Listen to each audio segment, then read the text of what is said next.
EVM जिंदा है कि मर गया? मुझे तो लगता था कि शायद इस बार वो ईवीएम की अर्थी का जुलूस निकालेंगे। ये षड्यंत्र का हिस्सा था दोस्तों, और कभी भी देश उनको माफ नहीं करेगा। मैं दुनिया में ढोल पीट रहा हूं कि हम मदर ऑफ डेमोक्रेसी है, और ये दुनिया में जाकर के बता रहे नहीं हमारे देश में तो डेमोक्रेसी जैसा कुछ नहीं, कि वो मोदी बैठ गया है, वो एक चाय बेचने वाला यहां पहुंच कैसे गया? जब 4 जून के नतीजे चल रहे थे, मैं तो अपने काम में कुछ व्यस्त था। बाद में फोन आना शुरू हो गए, तो मैंने किसी को पूछा, यार ये तो ठीक है आंकड़े वांकड़े, तो मुझे ये बताओ कि ईवीएम जिंदा है कि मर गया?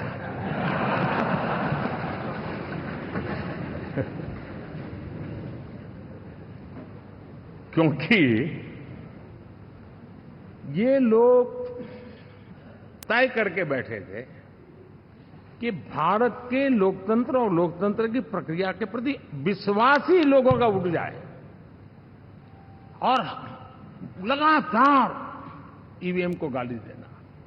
और मुझे तो लगता था कि शायद इस बार वो ईवीएम की अर्थी का जुलूस निकालेंगे, लेकिन 4 जून शाम आते आते उनको ताले लग गए, ईवीएम ने उनको चुप कर दिया। ये ताकत है भारत के लोकतंत्र की, ये ताकत है भारत की निष्पक्षता की, ये भारत की ताकत है भारत के चुनावी तंत्र की, चुनाव आयोग की। और मैं मानता हूं कि ये आशा करता हूं कि 5 साल तो अब ईवीएम शायद मुझे नहीं सुनाई देगा, लेकिन जब 29 में हम जाएंगे तो फिर से शायद ईवीएम को लेकर के नाचने की शुरुआत करेंगे, क्योंकि इनके सुधरने की संभावना बहुत कम है। आप देखिए, चुनाव के समय मैंने पहली बार देखा, शायद हर तीसरे दिन इलेक्शन कमीशन के काम में रुकावट आए, इसके लिए सुप्रीम कोर्ट के दरवाजे खटखटाए गए, भांति भांति की एप्लीकेशन, और एक ही टोली थी। और लोकतंत्र के प्रति जिनका भरोभार अविश्वास है, ऐसे लोग सुप्रीम कोर्ट का उपयोग करते हुए कैसे रुकावट डाले, इसका निरंतर प्रयास करते रहे। और चुनाव आयोग की ताकत का एक बड़ा हिस्सा अदालतों में, इस पीक अवर्स में, चुनाव के पीक अवर्स में, यानी कितनी निराशा लेकर के ये लोग मैदान में आए थे कि उन्होंने पूरा हमला उसी इंस्टीट्यूट पे लगा दो, ताकि चुनाव के कोई भी परिणाम आए, हम दुनिया के सामने भारत को भी बदनाम कर लें। ये षड्यंत्र का हिस्सा था दोस्तों, और कभी भी देश उनको माफ नहीं करेगा। साथियों, इंडी गठबंधन वाले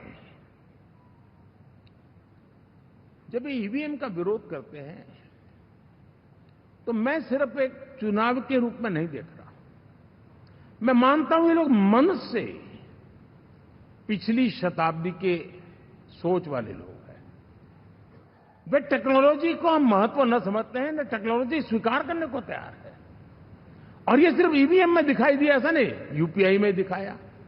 जब हमने कहा कि हिंदुस्तान के लोग डिजिटल ट्रांजैक्शन करेंगे, फिनटेक की दुनिया में आज हिंदुस्तान का नाम हो गया, मानने को तैयार नहीं।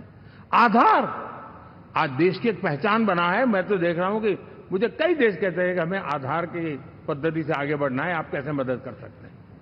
उस आधार को रोकने के लिए सुप्रीम कोर्ट में बार बार जाकर के परेशानियां पैदा की। यानी मूलतः ये प्रगति के विरोधी, आधुनिकता के विरोधी, टेक्नोलॉजी के विरोधी इंडी अलायंस हमने देखा है। साथियों, इस देश के लिए ये भी चिंता का विषय है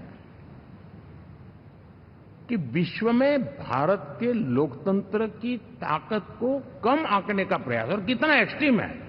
मैं दुनिया में ढोल पीट रहा हूं कि हम मदर ऑफ डेमोक्रेसी है, और ये दुनिया में जाकर के बता रहे नहीं हमारे देश में तो डेमोक्रेसी जैसा कुछ नहीं, कि वो मोदी बैठ गया है, वो एक चाय बेचने वाला यहां पहुंच कैसे गया?